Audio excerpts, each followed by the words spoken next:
के लिए अपनी आंखें बंद कीजिए और कल्पना कीजिए आप एक ऐसे इंसान हैं जो कि हादसे का शिकार हो जाते हैं, जिसमें आप दुनिया के सबसे बड़े समुद्र यानी कि प्रशांत महासागर पैसिफिक ओशन जो कि 165 मिलियन स्क्वायर किलोमीटर में फैला हुआ है, उसमें आप एक नाव के साथ में गुम हो जाते हैं। और इतने विशाल महासागर में आपका अपना कोई नहीं है, और ना तो आपके पास में खाने के लिए खाना है और ना ही पीने के लिए पानी। और समुद्र का पानी आप पी नहीं सकते क्योंकि वो बहुत ज़्यादा खारा है। और वापस जाने के लिए आपके पास में कोई साधन नहीं है। आपको नहीं पता है कि आप समुद्र में किस जगह पर हो और आपको कहाँ जाना है। कई सारे बड़े बड़े जहाज आपके नज़दीक से गुजरे, लेकिन उनमें से किसी की भी नज़र आप पर नहीं पड़ी। आप सिर्फ एक उम्मीद पर टिके कि कोई आएगा जो कि मुझे यहाँ से निकाल करके ले जाएगा, लेकिन वहाँ पर कोई नहीं आता। आप अपनी आंखें खोल सकते हैं और भगवान का शुक्रिया अदा कीजिए कि ये सिर्फ एक इमेजिनेशन थी। लेकिन आज जो कहानी मैं आपको सुनाने वाला हूँ वो कोई इमेजिनेशन नहीं बल्कि एक रियल लाइफ स्टोरी है। और इस कहानी को सुनने के बाद में आपके रोंगटे खड़े हो जाएंगे। और ये कहानी है जो सेल्वाडोर एल्वरेंगा की, जो कि एक बहुत ही अच्छा मछुआरा था। बात है 17 नवंबर 2012 की। ये वो तारीख है जब एल्वरेंगा मेक्सिको के एक छोटे से गांव से निकला और गहरे समुद्र में मछली पकड़ने के लिए उतर गए। और मैं आपको बता दूं कि जिस समुद्र में वो उतरा था वो दुनिया का सबसे बड़ा ओशियन था, पैसिफिक ओशियन, यानी हिंदी में प्रशांत महासागर। और ये महासागर इतना बड़ा है कि इस पृथ्वी पर जितनी भी ज़मीन, रेगिस्तान, बर्फ, नदी, तालाब, झरने जितना भी है, इन सबको अगर मिला भी दिया जाए तो भी वो इस महासागर की बराबरी नहीं कर सकते। उस वक्त एल्वरेंगा के साथ में उसका एक दोस्त भी था। और एल्वरेंगा का प्लान था कि वो 30 घंटे तक मछली पकड़ने के लिए निकलेंगे। और उसके हिसाब से उन्होंने अपने लिए खाना और पानी लिया था, लेकिन किस्मत को कुछ और ही मंजूर था। थोड़ी देर तक तो सब कुछ प्लान के अनुसार ही चला, लेकिन तभी एक खतरनाक तूफान ने दस्तक दी। शुरुआत में हल्की हल्की हवाएं चल रही थी और थोड़ी थोड़ी बारिश हो रही थी, लेकिन एल्वरेंगा ने उसे इग्नोर किया और आगे बढ़ता चला गया। लेकिन एल्वरेंगा को क्या पता था कि ये रिस्क उसे कितना भारी पड़ेगा।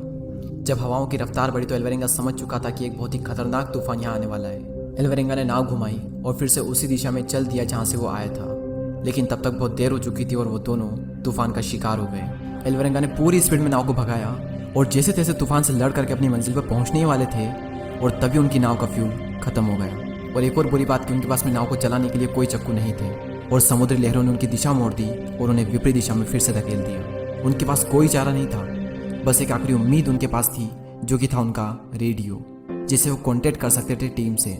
लेकिन सामने से कोई रिस्पॉन्स आए उसका वेट करते करते उनके रेडियो की बैटरी खत्म हो जाती है, और इसी के साथ उनकी आखिरी उम्मीद भी।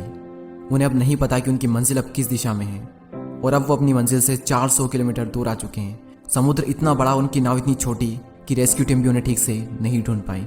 बुरे में और बुरा उनके साथ में ये हुआ कि वो जितना भी खाना पानी अपने साथ में लाए थे और जितनी भी मछलियां उन्होंने पकड़ी थी, वो सब कुछ उन्होंने समुद्र में फेंक दिया था, जिससे कि नाव जो है वो स्पीड में चल सके। भूख से उनका हाल बेहाल हो चुका था, और हालातों ने उनसे वो करवाया जो कि वो सपने में भी नहीं करना चाहते थे। अपनी भूख को मिटाने के लिए उन्होंने अपने हाथों से समुद्री जानवरों को पकड़ा, और उन जानवरों को उन्हें कच्चा ही खाना पड़ा। और अपनी प्यास बुझाने के लिए बारिश का पानी पीते थे, लेकिन जब बारिश का नामो निशान दूर दूर तक नहीं होता था, तब आप मानेंगे नहीं, उन्होंने जानवरों का खून और अपना पेशाब पिया। मेंटली उन पर कितना टॉर्चर हो रहा था, हम सबके लिए ये इमेजिन करना भी मुश्किल है। और जैसे तैसे उन्होंने 4 महीने गुजारे, लेकिन एल्वरेंगा का जो साथी था वो इस टॉर्चर को बर्दाश्त नहीं कर सका और उसकी मौत हो गई। अब एल्वरेंगा अकेला पड़ गया, उसके साथ में बात करने के लिए कोई नहीं था। वो अकेला ही संघर्ष कर रहा था। एक एक दिन काटना उसके लिए मुश्किल हो रहा था, करने के लिए कोई काम नहीं था। एक जगह बैठे बैठे बॉडी खराब हो रही थी। रात में वो तारों को देखता रहता और सोचता काश यहाँ पर कोई आए और मुझे यहाँ से निकाल करके ले जाए, लेकिन वहाँ पर कोई नहीं आया। 6 महीने गुजर गए थे, और अब एल्वरेंगा पैसिफिक ओशन, जो कि दुनिया का सबसे बड़ा महासागर है, उसके बीचों बीच जाकर पहुंच गया। उसे नहीं पता था कि वो कहाँ पर है और उसके साथ में कब क्या होगा, और वो भी अपनी जीने की उम्मीद लगभग खो चुका था। लेकिन एक दिन उसे एक बड़ी शिप दिखाई दी, लेकिन छोटी नाव और फायर गन ना होने की वजह से वो शिप वाले उस नाव को नहीं देख पाए। एल्वरेंगा ने खूब आवाज़ें दी, खूब हाथ दिखाया, लेकिन किसी की नज़र उस पर नहीं पड़ी, और 6 महीनों बाद मिली एक उम्मीद भी फिर से मर गई। एल्वरेंगा के सर से ऊपर से भी कई सारे हवाई जहाज गुजरे, लेकिन उन्हें सिग्नल देने के लिए एल्वरेंगा के पास में कुछ नहीं था। अब एल्वरेंगा अपने गांव से 10,000 किलोमीटर की दूरी पर था। उसने पूरी तरह से खुद को भगवान के भरोसे छोड़ दिया। टाइम के साथ में उसके पास से कई सारे जहाज गुजरे, समय के साथ में उसने कई सारे जहाज़ों की चहलकदमी महसूस की, लेकिन उसकी मदद के लिए कोई आगे नहीं आया। एल्वरेंगा मरा तो नहीं था, लेकिन उसकी हालत जो थी वो किसी मरे हुए इंसान से कम नहीं थी। वो तो एल्वरेंगा की जीने की चाहत ही थी, जिसकी वजह से एल्वरेंगा 400 दिनों तक इतना टॉर्चर सहने के बावजूद भी जिंदा रहा। और एल्वरेंगा ने ऐसे में एक वर्ल्ड रिकॉर्ड बना लिया था, जो कि इस पूरी दुनिया में चाह कर भी कोई भी बनाने की सोचेगा तक नहीं। बिना किसी सोर्स के अकेले समुद्र में 400 दिन तक रहना। और फाइनली 438 दिन बाद, यानी 30 जनवरी 2014 को उसने पहली बार एक आइलैंड देखा। आइलैंड पर पहुंची मानो मुर्दे में एक जान आ गई हो। वो आइलैंड उससे 10 या 15 किलोमीटर की दूरी पर था। उसने अपनी पूरी जान लगा दी और नाव को उस आइलैंड तक ले गया। और वो तो शुक्र हो कि उसे ये आइलैंड दिख गया, वरना इसके बाद जो आइलैंड आने वाला था वो लगभग 5000 किलोमीटर दूर था।